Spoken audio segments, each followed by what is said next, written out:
Good evening, Mr. and Mrs. America and all the ships at sea. Sometimes in this life, we each encounter some things beyond normal explanation, things beyond belief, and even things that some would label as paranormal. I'm going to do something I have not really done to this point on this channel and get personal this week, as in personally tell some tales from the life of this puppet, and as it turns out, some particularly odd tales at that.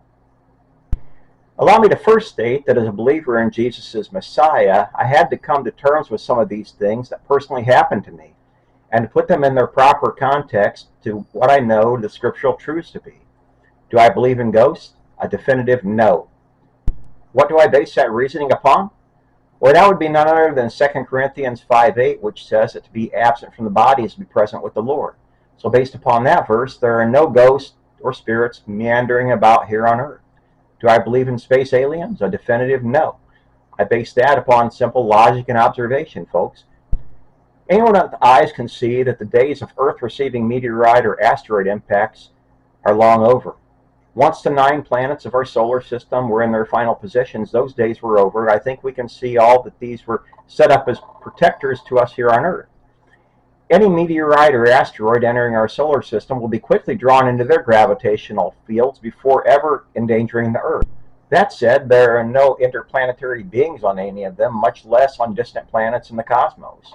Would there not be actual film footage of one or more of them by now? Those things said, I do believe in UFOs, or unidentified flying objects, though allow me to further state that my own belief is that these do not come from outer space, but are rather often merely experimental aircraft by certain governments. Now, to the doubters and trolls who may watch this video and want to berate me as somehow espousing myths or urban legends, I say that you're free to your own opinions. Everything I'm about to tell has, in the clearest memories and uttermost confidence of this puppet, in fact happened to myself and my family during my somewhat limited time on this planet today. Do I put myself at risk by telling what I am about to share with each of you? Perhaps. But I tell all of this with an open mind and a clear conscience.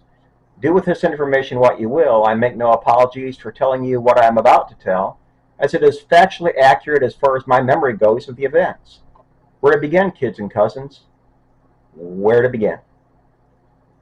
Way back in the time of my youth, my family would frequently go to drive-in movie theaters on weekends for an evening of entertainment. Those were the days when drive-in movie theaters were largely on their way out of fashion in American culture, but there were still a few remaining in our neck of the woods. And if you know much about drive-in movie theaters, they normally played 2 or more movies in succession, beginning at dusk. So on one uneventful Saturday evening, our family drove to one of our favorite movie spots, paid the per-car entry fee, and my father parked the family station wagon in one of the theater's parking spots for the movie to come, hanging the audio speaker onto his mostly rolled-down window for us to be able to hear it plainly. As it turns out, the first movie to play was something relatively boring like Godzilla meets Mothra or the like, and my mother and oldest brother decided to go to the snack bar and otherwise walk around the perimeter of the theater grounds to beat their boredom. At some point, my mother and brother came back to the car and got inside and were rather disturbed. I would venture a guess that they may have been gone a half hour to 45 minutes at that point. Hearing them talk rather frantically in somewhat hushed tones so as not to bother neighboring cars and those trying to watch the movie, my mother and oldest brother gave an account of something that was right out of a science fiction tale. It seems they had been on a wooded side of the theater property, staring back into the woods on the neighboring property, when they saw a large lighted object, oval in shape, hover above the trees and very abruptly descend to the ground back in the trees. As they continued to watch the thing, it changed color various times and suddenly seemed to notice my mother and brother, beaming a blinding light their way. The object shot quickly in vertical manner upward into the sky and seemed to hover above the treetops. It was at that time they decided to return to the car for their own safety. My other brother and I looked out the side windows of our car and noticed that the object was now flying toward us, still maintaining its treetop altitude level at the same time. My mother then told my father it was time that we leave, and for good reason. Our father drove us to the exit of the theater and subsequently on the somewhat slow trip back to our house in the mid-sized city in which we lived. Needless to say, this lighted oval object maintained its trek on our path until we got to our house. It was at that time, as my father parked the car, that this unidentified flying object changed trajectory, skimming rather slowly over our house at low altitude, beaming a bright ambient light all over the house as it did so. None of us got out of the car, and for obvious reasons, I do believe. The UFO then zipped off in the night sky at what Star Trek fans would recognize as warp speed. So we then unlocked the front door and went into our house for the night. But what did our shocked eyes see? Well, the living room curtains were shredded, not torn, shredded. We had 2 windows, and the curtains were now quite literally threads. The rocker recliner chair in the living room was flipped completely over. No, not on its side or back. No, it now rested on its uppermost parts, turned downward on the carpet. And my viewers, finally, as my mother entered her bedroom, there was what remained of a once large, iridescent flower vase that had been sitting on top of my mom's dresser.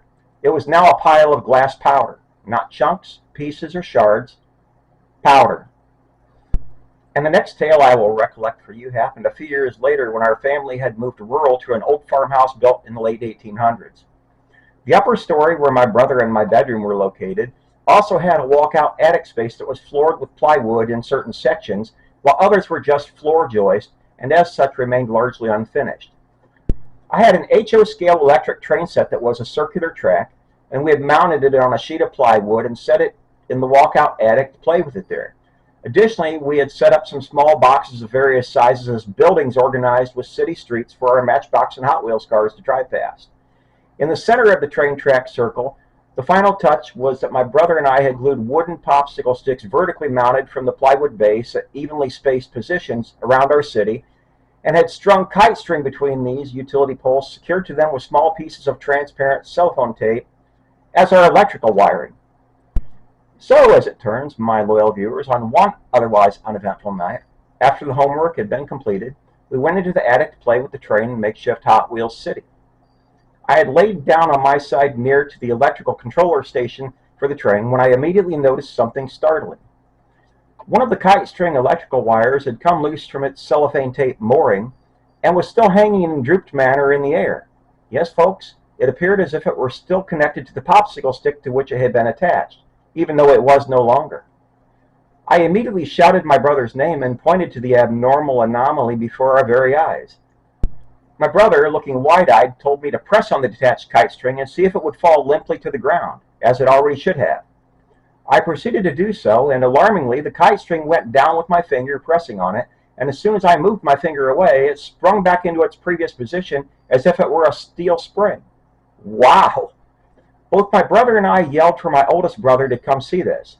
He was in his bedroom just off of ours. As my oldest brother came into that attic, I explained everything to him just as I have just described to you, and I depressed the kite string to the ground as I had only a minute earlier. As soon as I let go, it behaved just as before, springing back into its former midair position as if it were made out of spring steel. All of us were bewildered at that point. Needless to say, I suddenly noticed that the air had turned frigidly cold in the attic, and I was breathing steam out of my mouth with each breath, unlike I had before that very moment when it was warmer in there.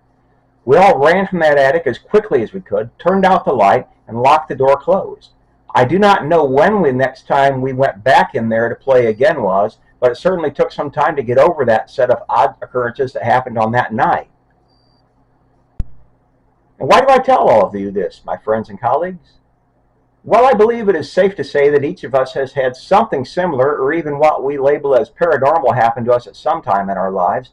I'm older now, and thankfully have had nothing like these unsettling events happen to me in the many years since. For that, I am very thankful.